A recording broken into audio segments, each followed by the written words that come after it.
Hi Hélène, it's Emily here, and I'm coming back to you because you challenged me on what to do with a celeriac and some parsnips. And I'm totally excited to tell you a few really nice tips about what to do with celeriac and parsnip. First of all, they're very, very much still in season. They're very, very much like wintry vegetables. And what I like to do with them actually is like the basics. They're totally great for mash. So instead of mashed potatoes, make mashed celeriac. So celeriac puree or parsnip puree. How best to do? You cook them. Best is to cook them like in either vegetable bouillon or in half water, half milk, and then spice that liquid. For instance, with a little bit of cardamom or with pepper and cumin. Tiny little bit of cumin because it's a very strong flavor, but it's really nice. Also nice is to season the liquid in which you boil the vegetables with, for instance, a combination of a tiny little bit of cumin, some coriander powder, and maybe a pinch of cinnamon. It's really, really nice. So you boil it in there until it's really, really done. And then you just puree it. Exactly the same thing as you would do with potatoes. Goes nice with everything, depending on especially if you boil it in the milk, milk with water. Depending on the spices you use, of course, you can use it with everything. I mean, if you use the spices like lemongrass, cardamom, and maybe a little bit of fennel seeds, it's a perfect mash to serve with fish. On the other hand, if you spice the milk a little bit heavier, so to say, so for instance with the cumin and some coriander and maybe even a little bit chili flakes, then the mash will have this more distinct warm flavor that would go very, very good with meat, like a stew or something like that. So that's one thing you can do with both of them. They have distinctly different tastes.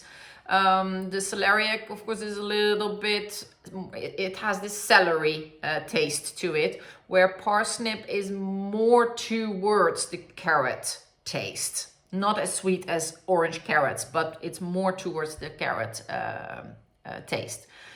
Another thing you can do with both of them is if you peel them, you slice them, like in a centimeter thick slices.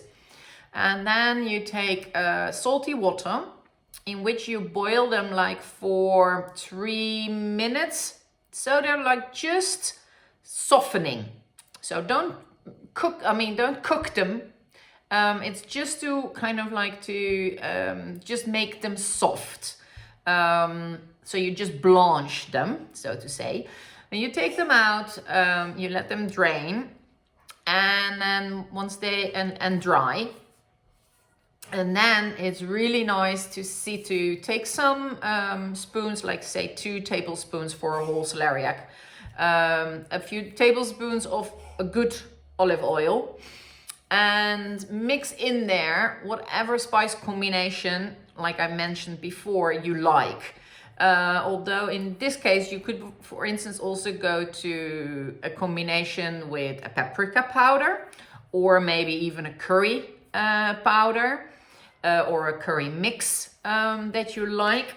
What is really nice is also if you like a little bit more like the chili heat, to make a mixture of bell pepper powder, paprika powder, some chili flakes, and maybe a little bit of garam masala or cumin and coriander.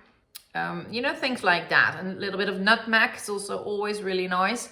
You mix those powders, you mix them with the oil, and then you make sure that the slices of the vegetable you have are really well rubbed with this oil, spiced oil. And then you can fry them, or you can bake them in the oven. And that's also a really, really nice vegetable side dish to go with, depending on the spice mixture you use, with meat, with poultry, with fish, even with shrimps, for instance. So they're both very versatile vegetables, actually. You just have to be brave and try some of the combinations of spices and herbs. Another option, what I really like, especially from the celeriac, is to make like a savory panna cotta. It's the same. You boil them in milk, make them really, really soft. Always one thing, just because when you boil in only milk, if you don't put a little bit water, be very careful that you don't cook it, because then you will have an overflow of milk on your stove. So try to keep the temperature like really towards simmering, so like 80 degrees or something like that. If you're a really fancy cook and you happen to have a sous vide, this is the moment to use it. Put it in a bag, vacuum it, semi-vacuum it. Cook it in a water bath of 80 degrees, put something heavy on top of it, and you can leave it without any problem. You don't have to look all the time to prevent the milk of boiling over.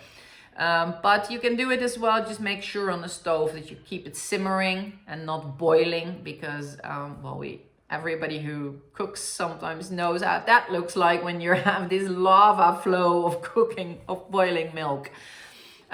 So you boil them really, really soft in milk, spiced again as you like it. Then you puree it, but with like the standing mixer, really, really, really fine.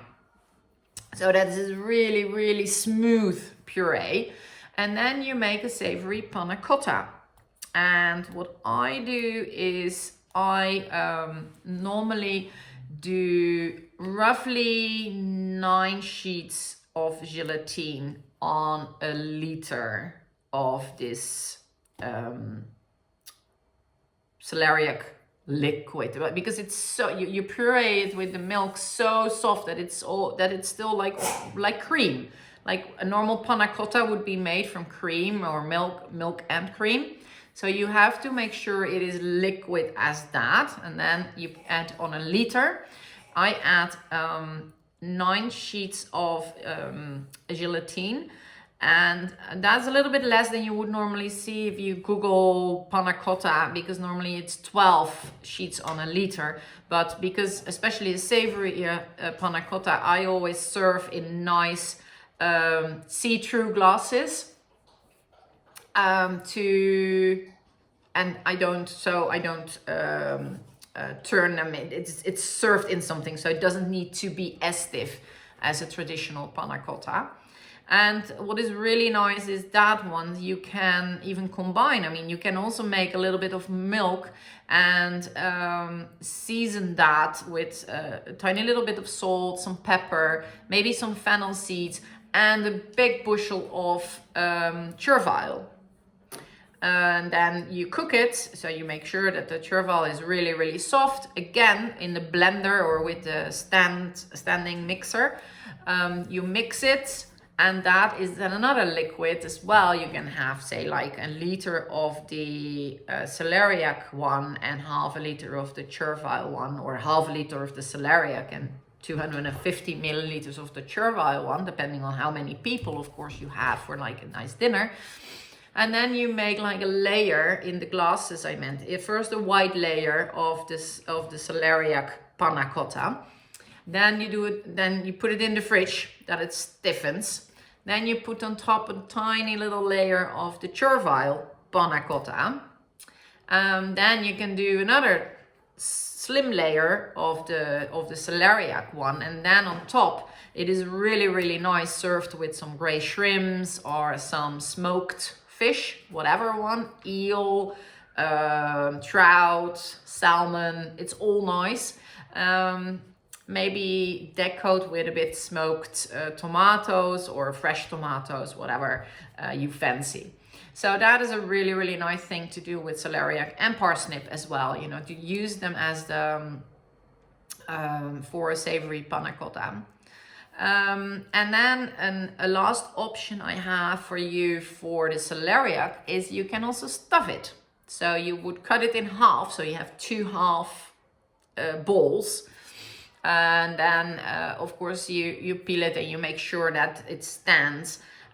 You will cook it then in the oven, and then you you scoop out like the middle one, and then you can stuff it with the mixture of the celeriac that you scooped out, some mushrooms, semi sun-dried tomatoes, some walnuts, some parmesan, parsley, shallot, chili pepper, garlic, some lemon juice, of course, oil, salt and pepper, and you make a mixture out of that, almost like a tartare, and then you put that back in the halves, and you can then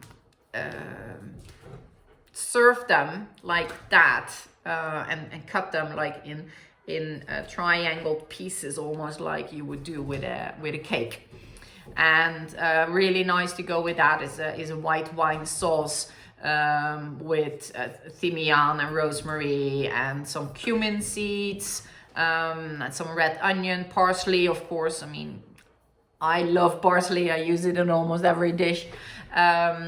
And that's a really nice one. And if you don't want to have it, it's a vegetarian, you can always add minced meat with the mushrooms and everything.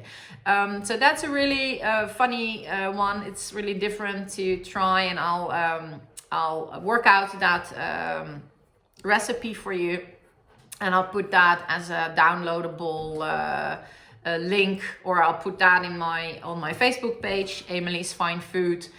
And there you can then, there will be a link in there, and then you can get the recipe. I mean, you can fill in the form, give me the email address, and it's going to be sent to you. So I wish you good luck with experimenting with the celeriac and the parsnip. Very, very versatile, incredibly tasty winter vegetables. Yeah, I'm happy to get another challenge for you next quarter. So like the next season, some spring vegetables. You maybe don't know what they are or what to do with them, or if you just want to have a bit different recipe or some tips to do different things but with familiar vegetables. Welcome to challenge me again, and let me know how it turns out.